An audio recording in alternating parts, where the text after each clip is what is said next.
Namaskaram. Jai Jai Shankara, Hare Hare Shankara.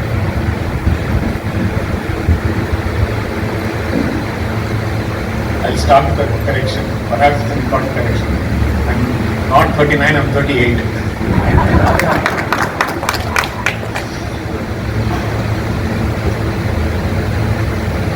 I'll try and, usually I've been accused of speaking very fast.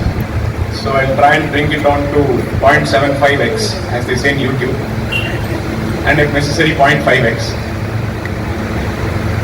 And I will try and switch to us. Because his life has a certain meaning to it. The reason why it is not possible to reduce him to a mythological figure is that if he were indeed mythological, the author or the creator of the character doesn't need to show any mistakes of Rama. He can paint Sri Rama in the best of lights possible as someone who could never feel sorrow, as someone who could always maintain a straight face no matter what the troubles. But if you read Valmiki's Ramayana, because Valmiki's Ramayana is supposed to be treated as Itihasa, although it's also called one of the Mahakavyas, all other Ramayanas are mere derivative works with significant poetic liberties, whether it is Kamba Ramayana or Kritivasa Ramayana that was written in Bengal. They can be treated as artistic works. But when you speak of Itihasa, you will always limit yourself only to two specific documents, Ramayana and Mahabharata, because we see them as history. And the reason why it can be seen as history is not just because of the detailed description of each part of Bharat that the characters pass through, but also because they show the utter human nature of those characters notwithstanding their divinity, and their continued divinity notwithstanding the human condition, both. So when Sita Ma is abducted, you can see Rama in the throes of passion and sorrow. Notwithstanding his divine nature, he is affected by the human condition of sorrow during that period. So clearly the author is not the creator, but is a narrator of history when it comes to these Mahakavyas. They may be called Mahakavyas or epics only because of the style of narration, but not because there is poetic license taken with facts. There is no artistic license taken with facts. There is artistic license taken only with the manner of narration. Now, why is this relevant? How is this relevant? As part of the discussion that I started on Sannyasi rebellion. So, Aadi Sankara around his life and time was obviously faced with a significantly Buddhist Bharat in several parts. Therefore, three things take a back seat. One, rituals and tradition take a back seat.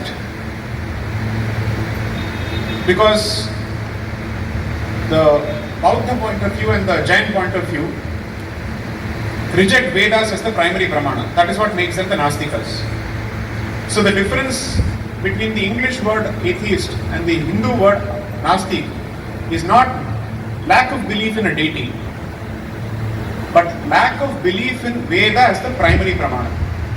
That is the distinction between Astika traditions and Nastika traditions in the Hindu philosophy.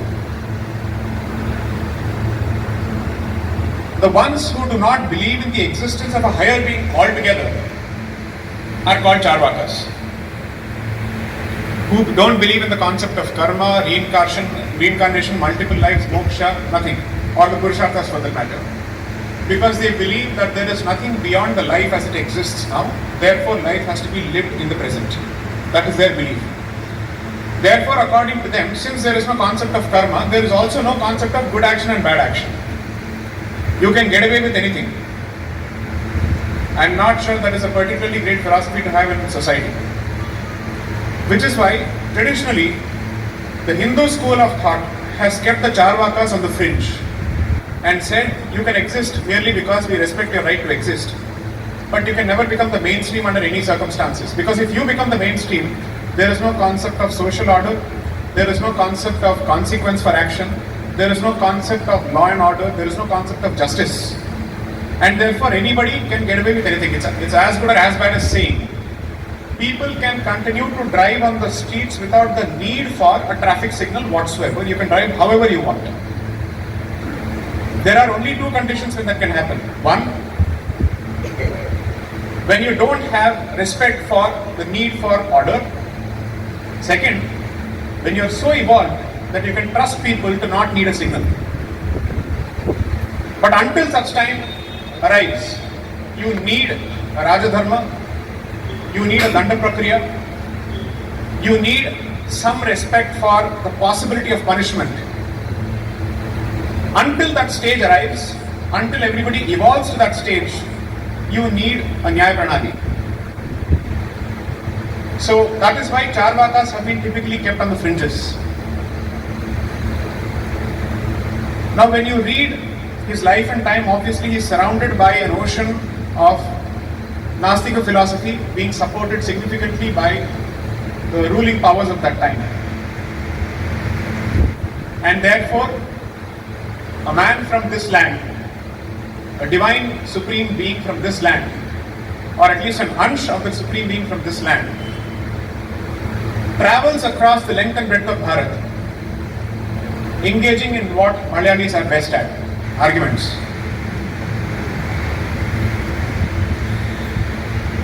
So one of Dr. Ambedkar's criticisms as a potential Bauddha, and I think fundamentally a Nastika from a Hindu point of view, was that Buddhism would have continued to hold sway in Bharat or over Bharat, but for a Malayali. He said this. That was his angst-ridden criticism of Aadi Sankara, and particularly not a respectful criticism at that. Second, most people assume that because Adi Sankara was the propounder of Advaita Vedanta, there is no need for tradition, there is no need for ritual whatsoever, because Advaita needs no tradition. That Advaita is such an advanced and evolved form of consciousness that it does not see use or utility in tradition. But if there was ever a person who was a textbook subscriber and adherent to tradition, it was Adi Sankara, who specifically takes the position that until you have reached a stage where you are beyond ritual, ritual is the path to spirituality, because it is the path to discipline, it is the way to control your mind. The better part of our philosophy revolves around controlling the pace of the mind, because the mind does not respect the notion and concept of time or distance. By temporal standards, you could be thinking for 30 minutes, but the mind races at such a pace, or it is capable of slowing down such a pace that 30 minutes can become 3 minutes or 3 hours. Depends entirely on what your mind is capable of. If you're actually in a trance, you will not know the time has actually flown. So it is the mind that determines your relationship with time. So when you're able to slow mind fully, then the hope is that you're not constantly looking at the past with a leg in the future, that you're actually living in the present. And when you do that, the mind becomes much more recipient to, let's say, much more powerful thoughts, and it elevates its levels of consciousness. So, what Adi Sankara does as part of his entire discourse is that apart from spreading the message of Hindu Darshana or Veda Darshana, he also tells people that spirituality and rituals or tradition, they are not at loggerheads with each other. That is his primary point of, let's say, difference with the Bauddhas and the Shramanas, namely the Jains. I am not being disrespectful to anyone who is legally a Hindu under the meaning of the constitution, which includes Buddhists and Jains. But within the Hindu philosophy, there are significant differences of opinion. That needs to be understood. You may be legally a Hindu, but within that Hindu, let's say, umbrella, you could be either a Bauddha, Shramana, Sanatana Dharmi, or Sikh, whatever. Of course, it remains a question as to whether a Charbaba can be called a Hindu. Now, when he is engaging in this debate, one of the reasons he is trying to do this is that the ruling philosophies of the time also reject the notion for need for some kind of force or Kshatriya Dharma altogether. They reject violence because they subscribe to Ahimsa, but they perhaps discount the possibility of legitimate instances where force has to be used, which may not necessarily be called Hinsa, because the word Hinsa has a very blanket, open notion that you are trying to hurt people without reason. Going by that logic, you also don't have the right to self-defense. Therefore, he is trying to protect all ways of life, particularly the social order and the family order of Hindu Dharma. Because when a community decides that it will adopt non-violence wholesale, fully, it opens itself to barbarians. And which is exactly what happened with the invasions of Bharat post the 6th century.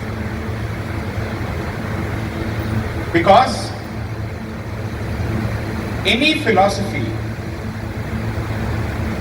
that does not understand the realities of the real world and also seeks to strike a balance with the spiritual aspects of our existence, if you go entirely spiritual without a leg in the real world, then the rest of the society falls.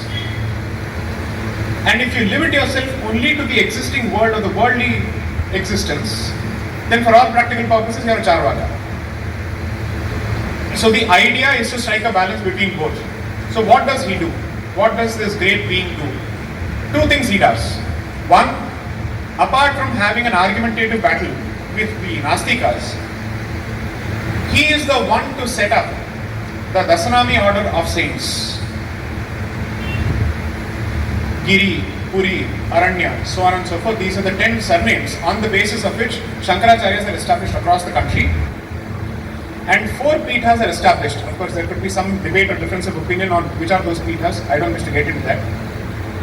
But ultimately, what he does is that he establishes a very clear ascetic order, and within those ascetic orders there are 2 categories: Shastradharis and Astradharis. That is, those who will pursue knowledge and those who will also pursue martial traditions.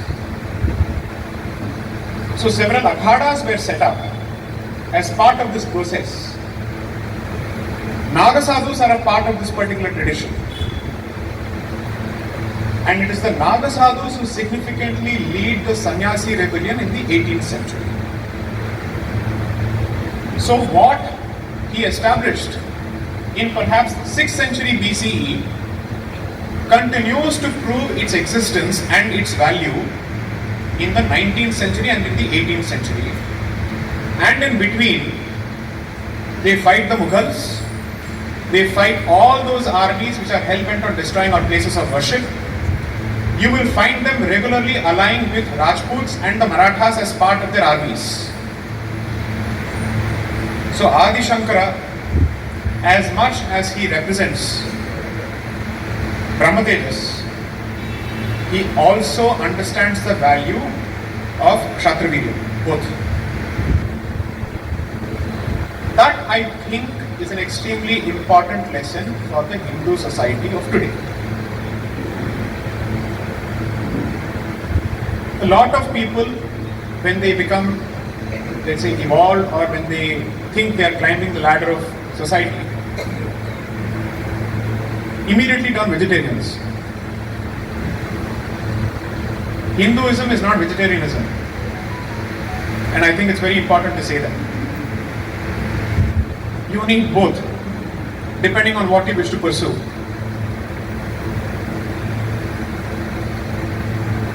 Everybody thinks that all of us should turn into vegetarians because that is the only way forward and that is the Hindu way forward.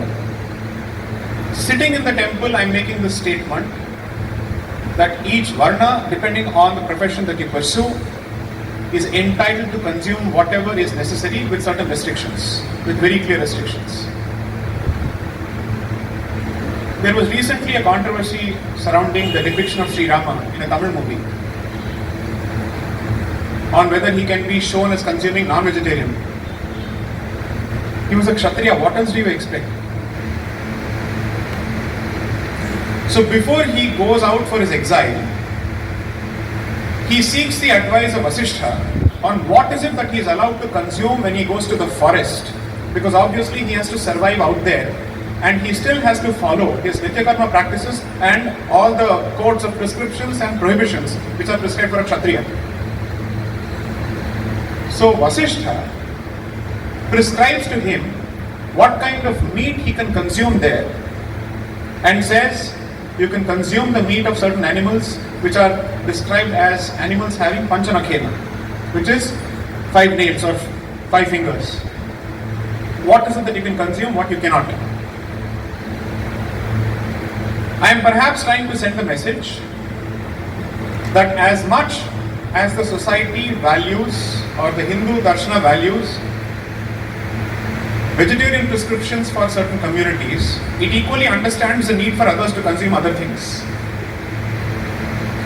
And we are not divided on the basis of vegetarians and non-vegetarians. We divide our food on the basis of sattva, rajas and tamas. Because that is our distinction. Because even among vegetables you can't consume a few things if it incites tamasic tendencies. So we are not divided on lines of vegetarianism and non-vegetarianism. We are divided on the lines of sattvic food, tamasic food and rajasic food. That is our distinction. So when I was writing, or I'm still writing the third book, what I realized was, as much as his consciousness was already in the other world, he understood the realities and the necessities of the world as it stands, and because he was a Trikarajnani, he was able to see the need for a militarized ascetic order at least 600 to 700 years before the invasion started. I would say 1,000 years before that. Because if he existed in the 6th century CE, and the invasion started around the 6th century CE and specifically in the 7th century with attacks on Sindh and Gujarat around that period, clearly this person could understand the need for it. It is these Dasanami traditions which ultimately protect the Bija Raksha, which is the Vedic tradition. The temples and the institutions that protect the Vedic tradition. Today, unfortunately, because time is a cycle, as I said, we have come back to the same situation where the very same institutions that Aadi Sankara was trying to protect are under attack with multiple challenges from outside and from within. If there was ever a time in history when he was as relevant or perhaps even more relevant around the time of his existence, it is today.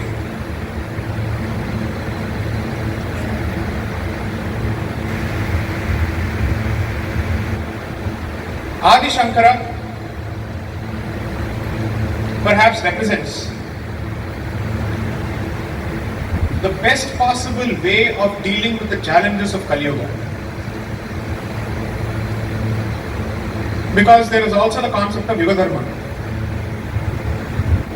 There is one fantastic exchange between Anjaneya and Krishna in the Dwapara Yuga, which is captured in the battle between both these characters. Because Anjaneya refuses to buy that Krishna is an avatar of Rama. He says you can't be. He was a Ekapatni Vrata, look at you. How can you call yourself an avatar of Rama? So first they try and get Satyabhama to pose as Sita before Anjaneya. But Satyabhama, being Satyabhama, cannot convince. Because Sita Ma is supposed to be humble, whereas Satyabhama is almost full of herself, and she is certainly proud of her beauty. So within a minute, she is recognized. And then, because she has always had a perpetual rivalry, at least until that point, with Rukmini, Balarama and Krishna basically ask her, please go and ask Rukmini, because you have created this problem. The Supreme Vanara is wrecking our city only because you have angered him further. You were sent to create a solution, you have worsened the problem. So you have to go and address. So apart from a realization for Anjaneya, this was also a moment of teaching for Satyabhama, because against her will, she is expected to go to Rukmini asking her for her help. So she goes and then she breaks down, and then ultimately Rukmini is sent to speak with Anjaneya, who is jumping here and there. And then the conversation starts. One of the conversations that happens between both of them, between Anjaneya and Krishna, is, look at your life and your code of conduct. How do you think you can even compare yourself with Rama, who is the epitome of Dharma? He says, look at the kind of people I have to deal with in my yuga. My villains are worse than Ravana. The kind of people I have to deal with are even worse. So with the evolving times, even the quality of villains falls. You're dealing with worse and worse characters with each possible day. And therefore, if I have to deal with them, I have to find a way to define Dharma in such a way that people can deal with their existing realities and also walk the path of righteousness. This is clearly not Satya Yuga or Treta Yuga, it's clearly called Dwapara Yuga for a reason. Then the realities are different. Similarly, if we are to look at what is the Yuga Dharma for the age that we live in, to meet the challenges that we are faced with as a community, as a society, as a civilization, then according to me, perhaps the most sterling example, or at least the shining star in the constellation of examples, is Aadi Sankara. Because he did not ask everybody to become a brahmachari. He understood the need for grihasthashram, he understood the need for kshatraviryam, he understood the need for brahmatejas, he understood the need for everybody else as well, because ultimately the masses have to be included as part of your faith system. Without them, the bulk of the civilization is gone. They are the ones who keep the rest of the civilization alive. So his experience in Kashi is a representation of that philosophy. That there is an ansh of the supreme consciousness in everyone. And Varnashrama Dharma is merely a societal ordering of it, without depriving anyone the benefit of access to supreme knowledge. You may present it in different forms, in different languages, in different ways. You may choose to give the Veda to someone who is ready for it. You may choose to give the Itihasa and Purana to others who are ready for it. For some, Jnana may be the mark, and for others, Bhakti may be the mark. So that may be the way that you look at it. But nevertheless, the paths may be different, but the end goal is the same. Aadi Sankara is extremely critical for a different reason altogether, because I believe that Hindus as a community have lost the ability to articulate their position and argue their position with confidence and clarity. One, because they don't know who they are and where they come from. And two, even if they know, they don't have the guts for speaking out there.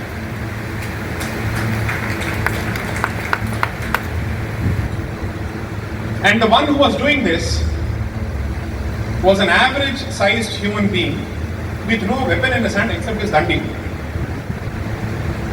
His only weapon was this, and I don't mean just the brain, I mean the mind, because mind is not just the brain, it is not a physical organ, it is a mental consciousness.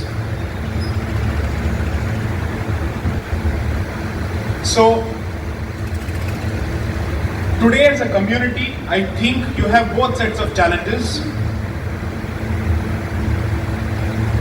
One takes the form of a serpent and the other takes the form of a tiger.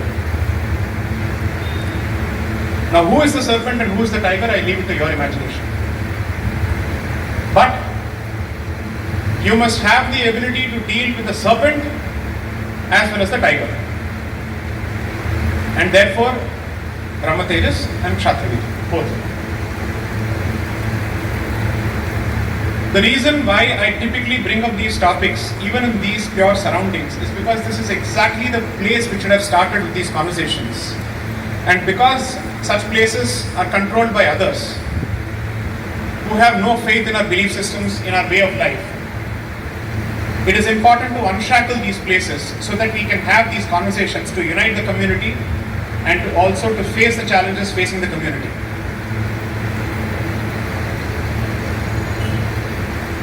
I am extremely happy that there is a fantastic temple such as this, which has a great congregation. My only suggestion is, in addition to adherence to ritual, to scripture, such places must also become places of consolidation of the community, for dispelling notions, misconceptions about who we are, for educating the next generation in our culture, so that they have the ability to withstand the propaganda that they have to face in schools, colleges, social media, office spaces, the rest of the places. Because already the family unit from the joint family structure has come down to the nuclear unit. So each nuclear family unit is finding itself lonely in this battle of trying to equip and arm their children with knowledge about their culture so that they can deal with the rest of the world. Not from a sense of paranoia, but from a sense of confidence. Not from a sense of desperation, but being confident, calm, and clear about what they are talking about. One of the finest examples that I found in recent times, which made me introspect even deeper, was that there was a recent controversy surrounding a certain Carnatic musician. And I don't wish to bring out names here. But of all the people who expressed their viewpoint on the subject, a 22-year-old musician by the name Ramana Balachandran from Chennai put out such a fantastic message on Twitter explaining how he does not see the performance of Carnatic music as any different from practice of Sanatana Dharma, because he clearly takes the position that both cannot be separated or divorced under any circumstances. When people older than him were struggling to make that statement and they were shying away from controversy, this 22-year-old boy took that public position, notwithstanding the consequences for him and his opportunities, notwithstanding the possibility of sponsors taking their sponsorship back. And I give credit entirely to his parents, have done a fantastic job of giving this boy the confidence to speak his mind on a public platform on such a sensitive subject. So when people constantly point fingers to me, I'm sorry, there are better people also doing it in their own respective fields. It just so happens that I get the benefit of social media. There are a lot of people fighting their own battles in different places. So I'm using this opportunity to showcase the fact that this legend's message is being conveyed through different people in different platforms, in different arenas. Whether they know it or not, they are being subconscious instruments and vehicles of the very same message. The only hope is that more and more people join this so that it doesn't become a solo act, or it doesn't remain a solo act or a congregation of solo acts, but it becomes a proper chorus.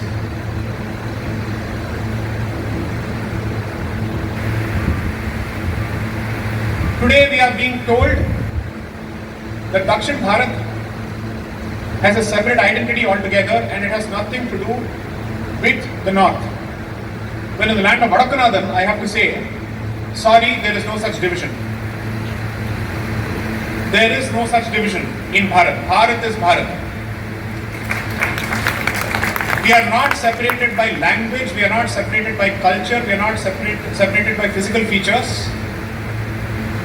Every regional expression is a manifestation of the very same culture. It is the very same tributary of a mighty ocean called Sanatana Dharma. And if each river or if each lake thinks it can survive on its own, remember, if Gangotri and Yamunotri dry, the rest of us will not have water. So the Gangotri is Sanatana Dharma, The rest of us are tributaries, and there is nothing wrong with it. And in the realm of language, I think it's very clear, because the purer every regional language gets, the closer it is actually to Sanskrit. Whether it is Bengali, Telugu, Malayalam, whatever, or even Kannada for that matter. Tamil is no exception. Tamil is no exception to this rule. 40% of its vocabulary comes from Sanskrit. They can't even say picture without using Bhiksha in a different form. Sorry, not they, we. So please understand that while this may seem like Katha Kalakshepam, it is not. Go back with a very clear sense of purpose. Your battlegrounds are your families, your schools, your offices. Make sure that when you enter the office space, you're not put in a position where you have to wipe off the sandalwood or the vibhuti. And don't be extra polite in the hope that if you don't wear it, you will not offend sentiments. Your existence offends people's sentiments, not just your vibhuti or sandanam for that matter. So if you have to respect sentiments, you must vanish. Are you willing to do that?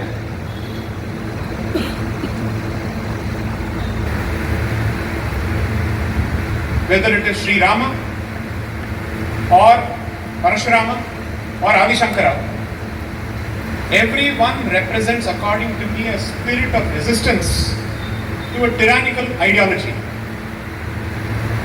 A world-conquering ideology which believes that there is only one truth and everything else is satanic or false. We are being told that 5 times a day. So my suggestion to you is, please realize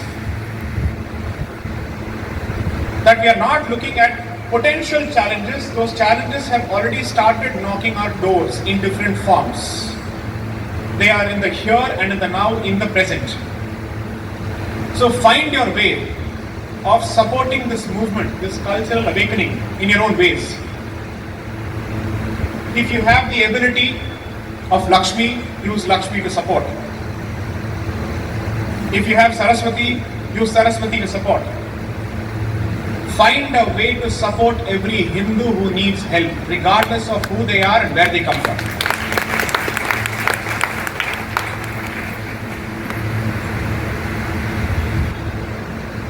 Most people accuse the Shankara tradition of limiting itself to a particular group or a jati.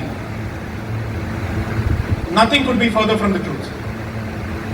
Nothing could be further from the truth.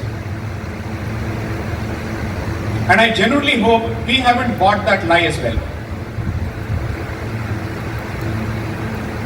We may be providing certain thought leadership and cultural leadership, but what is the point of a leader if you don't have people to lead?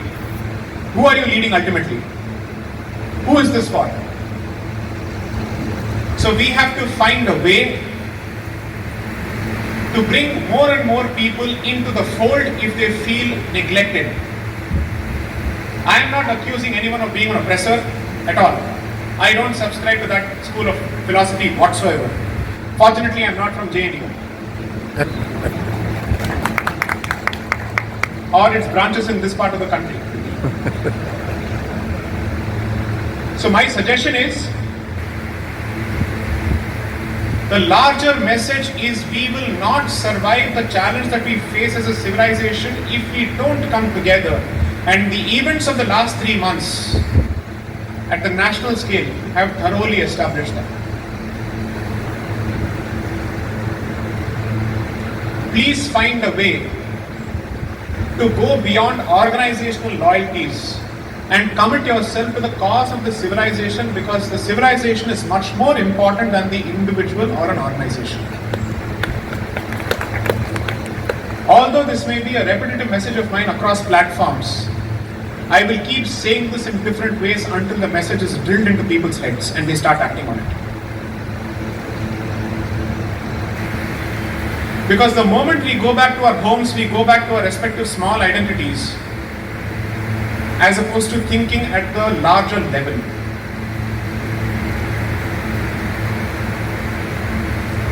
what I will do now is that typically I divide my time in a 60-40 ratio, giving at least 40% to the audience to come after me with questions, good, bad and ugly. So I'll take the next 20-25 minutes to address questions. And assuming there are any sleeping heads, like a good teacher, this will wake them up. Go ahead. Now is your chance.